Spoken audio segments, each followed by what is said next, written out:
KPU itu masih melihat dua input.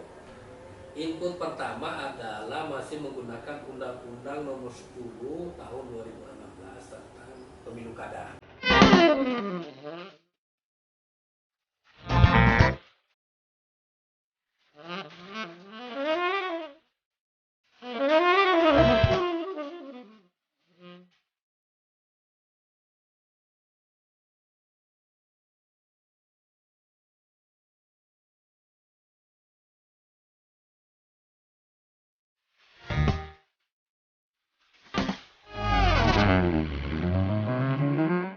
Assalamualaikum warahmatullahi wabarakatuh. Selamat malam warga Garut. Selamat bertemu kembali dengan saya Tata Ansori dalam program Guar Garut, di mana pada malam ini kedatangan tamu istimewa yang sangat luar biasa dan sangat menentukan dalam perpemiluan. Beliaulah menjadi tokoh utama dalam kegiatan pemilu atau pilkada di Kabupaten Garut.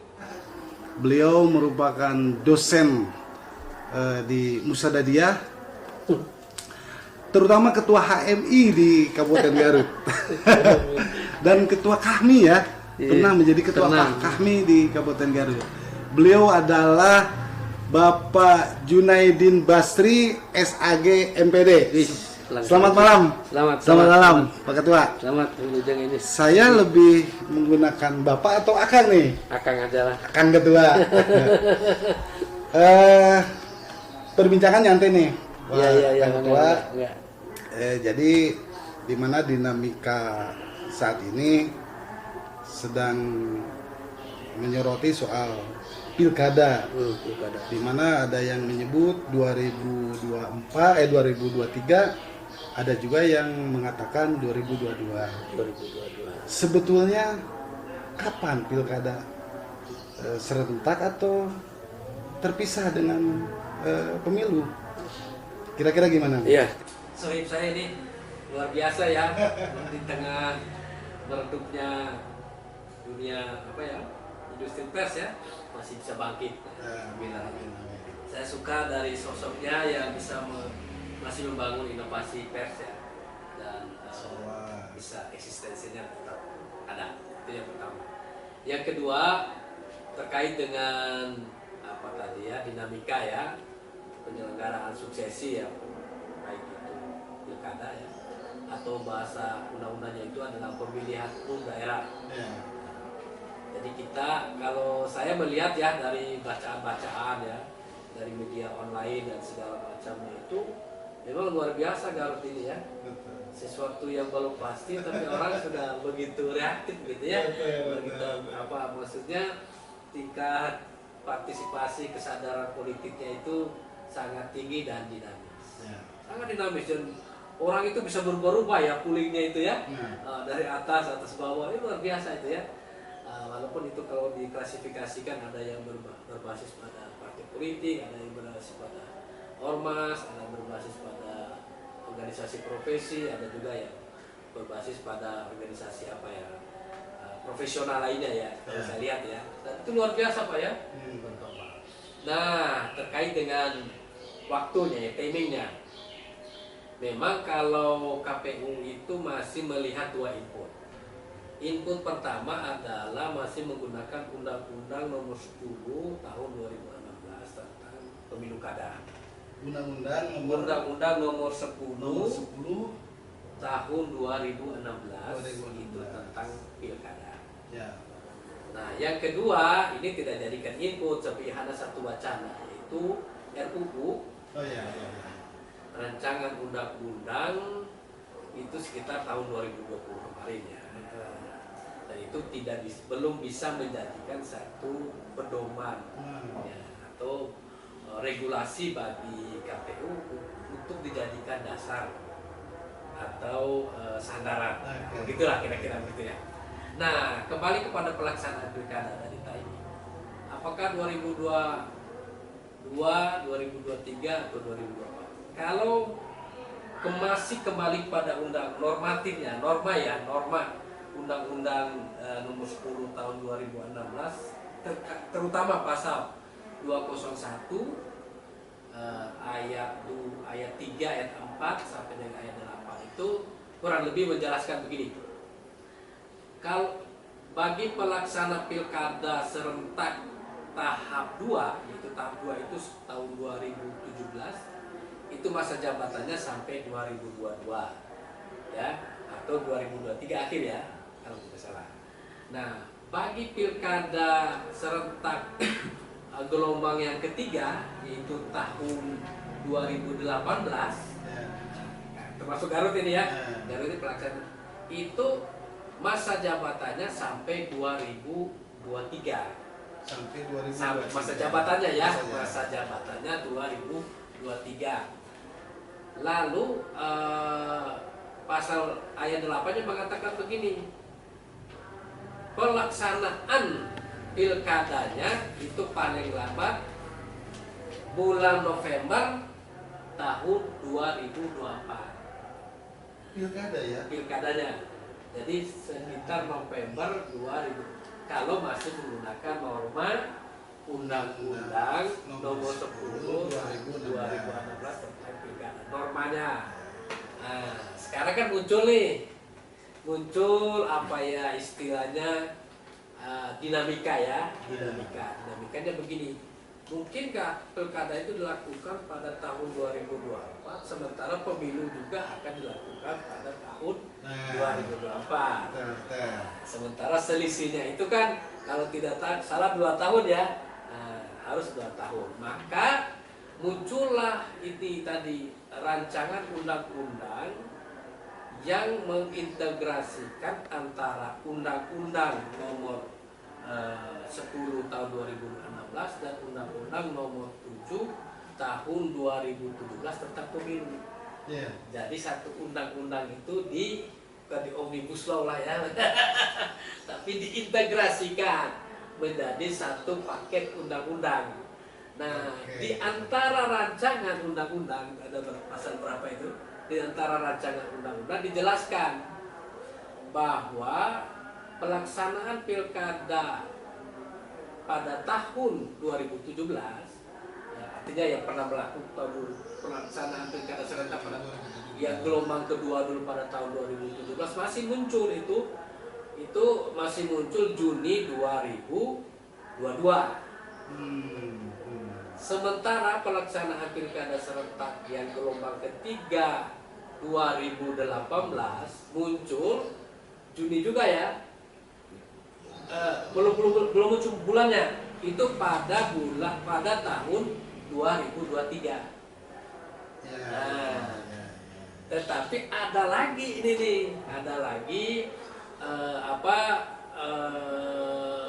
rancangan yang lain juga yang menggabungkan antara pelaksanaan 2022 dan 2023 itu bagaimana kalau digabungkan di 2022 supaya nanti masanya lebih lama.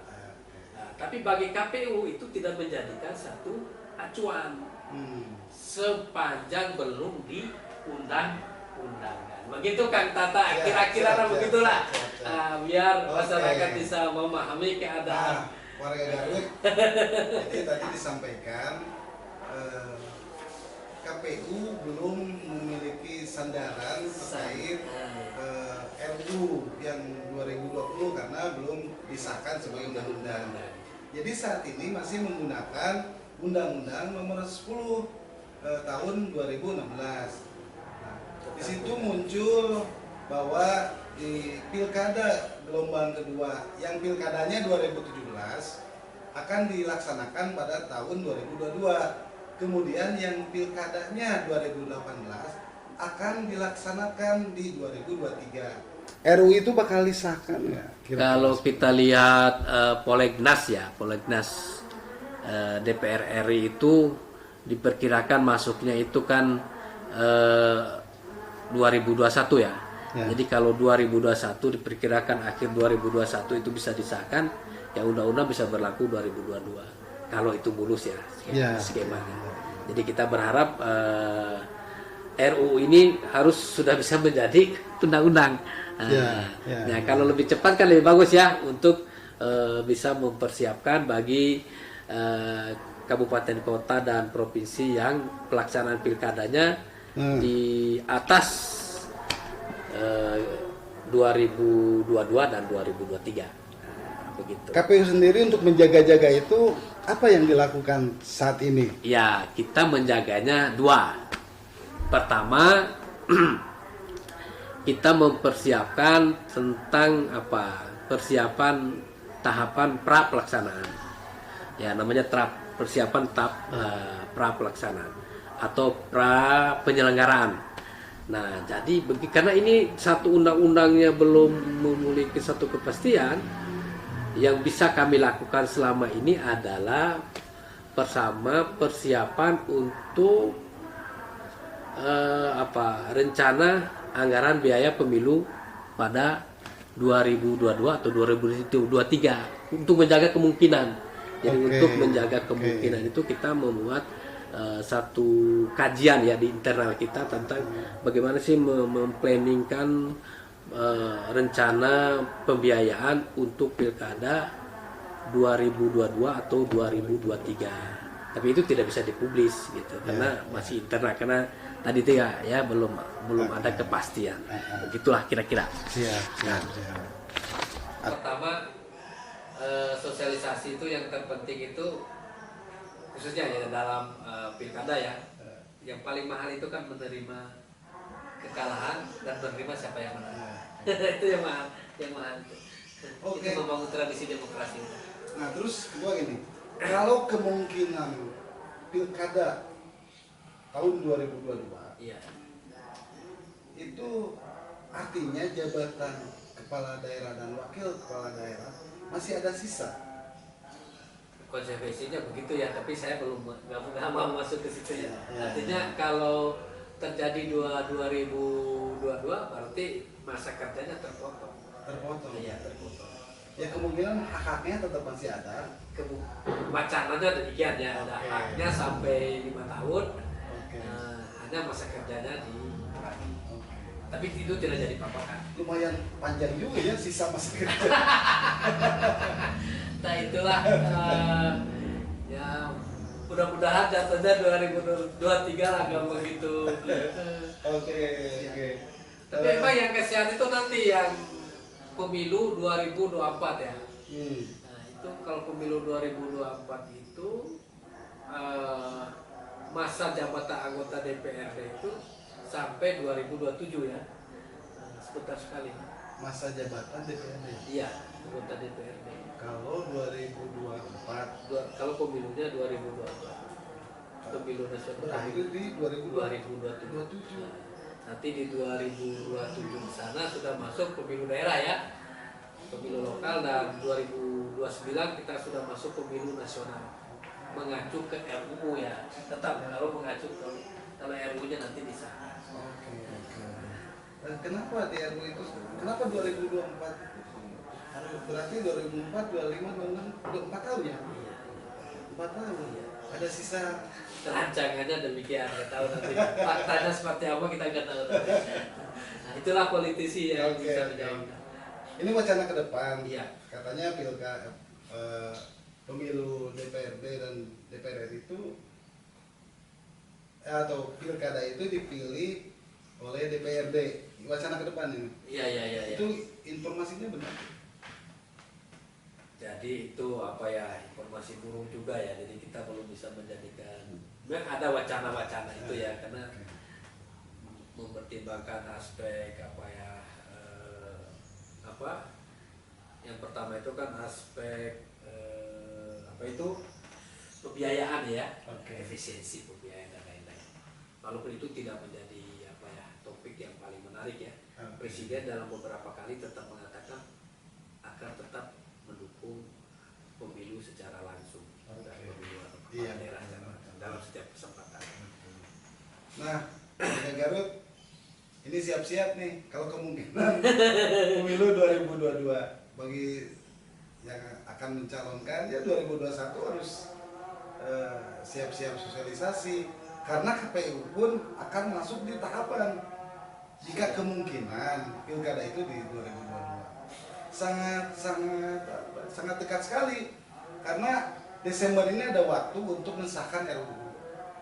Jadi partai politik. Nah, Pak Ketua, ini di luar itu ya, kursi di DPRD antar partai politik itu kan cukup mumpuni untuk kuat di mencalonkan sebagai G1 lah, Garut 1 atau menjadi bupati kan. Demokrat 5 kursi, PAN 5 kursi kan. Apalagi Golkar yang bisa mandiri kan, bisa bupati dan wakil. Ini bisa ketat juga ya, dan di Garut. Di Garut ya seketat-ketatnya tidak lebih dari 4 calon kelihatannya ya. Ya kemungkinan ya, calonnya ya kemungkinan ya, 3 calon partai ya, 2 calon independen, atau karena kalau enggak kan nanti akan kalau kelihatannya kita juga merencanakan demikian ya Pak Budi ya. Antara segituan lah. Kalau partai politik pasti 3 calon ya? Kemungkinan ya, 3 ya kemungkinan. Kalau dipasang-pasangkan ya, kalau dipasang-pasangan 10 kursi gitu ya. Kursi di DPR. Karena rata-rata kan tidak memenuhi 1 kursi kan. Satu. Artinya partai politik kan tidak bisa mencalonkan sendiri kan. Kalau untuk Garut itu.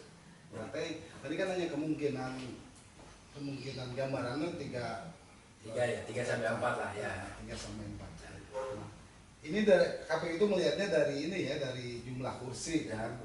Jadi kalau siapa yang berkoalisi kan tidak, itu urusan partai politik. Warga Garut seperti diketahui bahwa jumlah kursi di partai politik di Garut itu PKB 6 kursi, Gerindra 8 kursi, PDIP 5 kursi, Golkar 8 kursi, PKS 5 kursi, P3 7 kursi, PAN 5 kursi, Hanura 1 kursi, Demokrat 5 kursi. Kalau dikalkulasikan untuk mencapai 10 kursi, artinya syarat untuk berpasangan dihitung itu mencapai 4 kursi. 4 calon. 4 calon maksud saya, 4 calon. Mungkin hanya Hanura yang berkoalisi dengan partai yang ada di kursi DPRD. Oke, itu ya. Kalau dari partai politik. Dari partai politik. Tinggal independen. Kalau perseorangan nih. Yang perseorangan ya kemungkinan tidak jauh beda juga. Tidak jauh berbeda lah. Kalau dari 2000 kemarin itu 1 ya. 2018 pasangan Wiwin 1 ya. Yang dulu itu sampai 10 ya. Iya. Karena sekarang sistemnya kan harus semakin diperbaharui. Sistemnya sekarang kan sudah by name ya. Jadi by name, jadi one person one identity. Jadi nggak bisa, kalau dulu kan orang masih klaim. Sekarang kalau input datanya bisa dimasukkan dalam sistem kan, 1 nik ya untuk 1 orang. Bisa ya? 1 nik untuk 2 orang. Betul.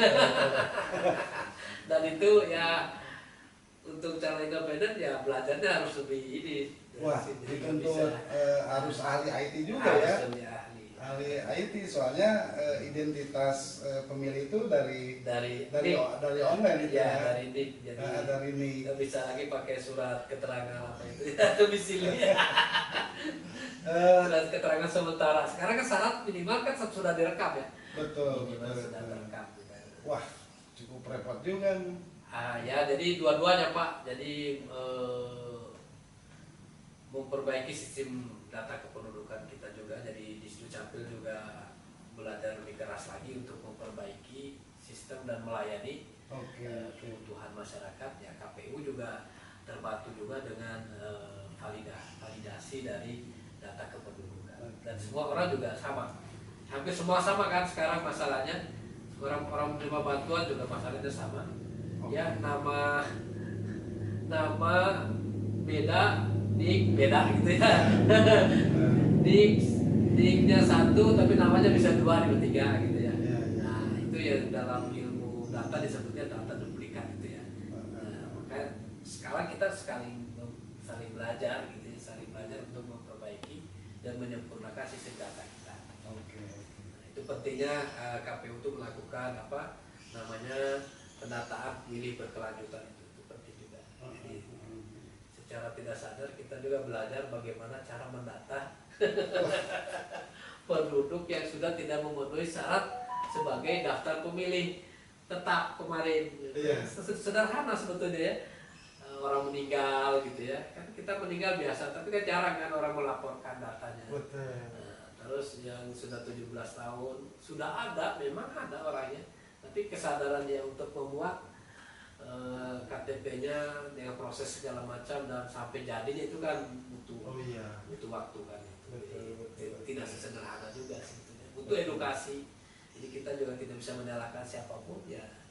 Yang paling penting adalah melakukan edukasi. Media juga penting nih di sini. Yang takwa juga penting nanti bagaimana kesadaran masyarakat ya, mulai dari kepala keluarga, individu yang bersangkutan, dan RT RW sadar melaporkan warganya. Kalau yang meninggal atau yang sudah berusia. Ya sebetulnya sederhana ya. Sederhana sekali Pak, tapi implementasinya begini ya. Kalau data dari Dinas Catatan Sipil itu keseluruhan jumlah penduduk atau menyerahkan jumlah hak pilih yang dari 17 tahun ke atas? Kalau kepentingan DP4 itu kan adalah yang sudah memenuhi syarat menjadi pemilih ya. Jadi 17 tahun atau sudah pernah menikah. 17 tahun atau sudah pernah menikah kan syarat pemilih kan. Kalau beda sebagai syarat penduduk ya. Kalau penduduk kan secara apa ya total ya. Kalau syarat penduduk itu dihitung dari jumlah kakak ya, dari kakak.